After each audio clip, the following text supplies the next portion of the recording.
So in terms of trying to achieve this, this motivational interviewing approach and to help evoke from people arguments for change and ultimately for them to change, we do so with a background of what they call the MI spirit, the motivational interviewing spirit. This is kind of not so much what we do, but the qualities that we take to the interaction and the way that we are with people, you know, as a kind of a sort of a background or fundamental to the approach. And there's three main things that relate to the motivational interviewing spirit. The first is collaboration. So rather than creating a hierarchical kind of relationship where the clinician is sort of the expert and the client is there to be sort of told what to do, we want to have a collaborative relationship where both parties really are working together on the problem. There's this sort of collaboration, working together and creating goals and solutions together rather than being told. The second element of the MI spirit is evocation. So that's that notion that we've alluded to before, whereby we're really wanting to sort of inspire or draw forth or elicit motivation from the person. Persuasion isn't effective at resolving ambivalence. Persuasion entrenches a person against change. What we're wanting to do is we're wanting to use that evocation, drawing or inspiring or eliciting motivation from the person themselves. And thirdly, the third element of the motivational interviewing spirit is respect, is coming from a point of view of respecting people's choice, people's responsibility to make choices, people's resources to be able to follow through with those choices, and ultimately respecting whether or not they change. That often is kind of, for us as clinicians, that's often a very challenging thing to do, to be able to respect that a person may choose not to change. But by being able to respect that choice and really sort of being able to leave it largely up to the person to make that choice, it actually makes it more likely that they will choose to make certain changes in their lives. So the motivational interviewing spirit is about being collaborative, being evocative and being respectful. And it's very interesting because even at that level, even if you know, we simply work with our clients or patients within that motivational interviewing spirit, that in and of itself is predictive of change. Those three bits in and of themselves make it more likely that people will make changes to their health behaviours. And it's interesting to consider what isn't within the motivational interviewing spirit. And of course, you know, some things perhaps are more obvious than others, like, for example, confrontation. Being confrontational or challenging the person and their perspective, or sort of overriding the client or patient's perspective as if it's somehow impaired or wrong. That probably doesn't fit with the motivational interviewing spirit. It's also interesting to consider education. And education is something that we as clinicians do a lot of. We provide education and information and advice, and that's very appropriate. Probably what's most important is to think about how that's done.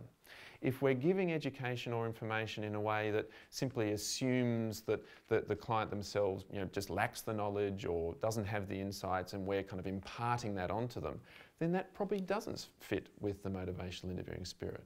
But there are ways that we can do education or advice giving, which we'll talk about towards the end, which makes that still fit within that collaborative, evocative and respectful kind of a spirit. And then authority.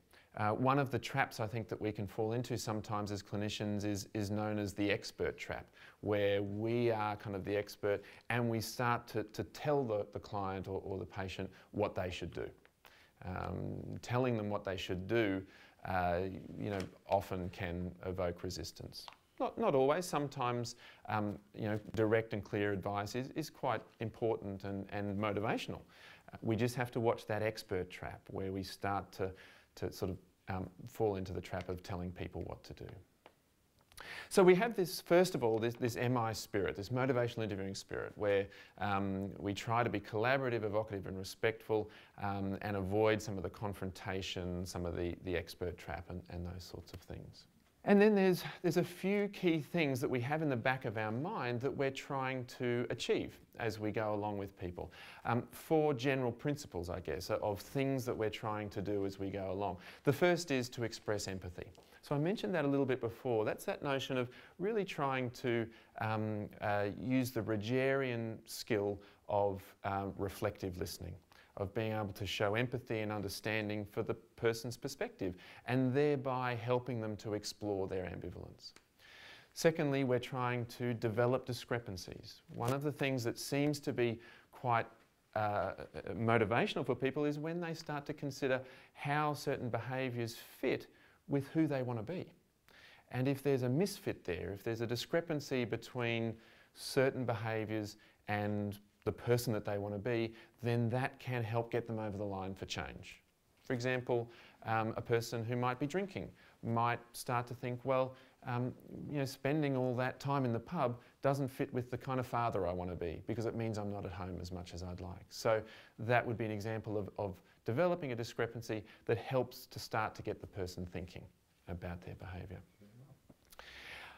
The third general principle, or the third thing that we have in the back of our minds that we're trying to do throughout a motivational interview, is what they call rolling with resistance.